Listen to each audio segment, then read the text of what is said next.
Imagine that you or a loved one gets diagnosed with lung cancer. The doctor gives you some treatment and says that they'll be able to know whether the treatment worked or not in about a year. That sounds ridiculous, right? A whole year? You could be dying here. Well, unfortunately, this is the reality for many people fighting lung cancer. 1 out of every 12 of us will be diagnosed with lung cancer. And you might be thinking, no, not me. Lung cancer is a smoker's disease. But it's not. More than half the cases of lung cancer are diagnosed in people who don't smoke.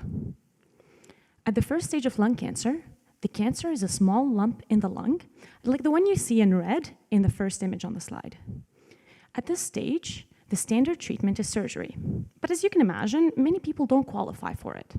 So instead, they get a type of radiotherapy called stereotactic ablative radiotherapy that kills the tumor by directing beams of ionizing radiation at it, like the ones you see in yellow in the middle image I've got. To figure out if the treatment worked or not, doctors look at the scans that are taken after treatment, like the ones I've got in the third image on the slide, and look at that spot where the tumor was before to try to see if there is some sort of thing growing there again. And normally, this works. But this type of radiotherapy causes changes in the lung that are benign, but that make it look like there's a growing tumor there to a doctor. Because of this, and with the current tools that they have, it takes doctors over a year to diagnose a true case of recurrent cancer. A year is a long time, and lung cancer moves fast.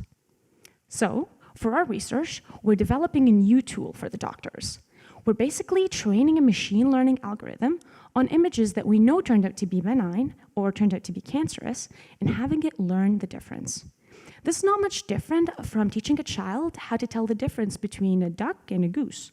Basically, for both, we give them examples of what we want them to differentiate, and they find certain patterns and characteristics that are important for each item. And with that, and with enough examples, they're able to tell which is which.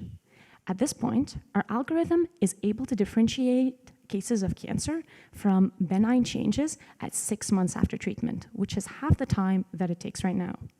So in the future, those of us who will be fighting lung cancer won't have to wait a whole year to know if we've won the battle. Thank you.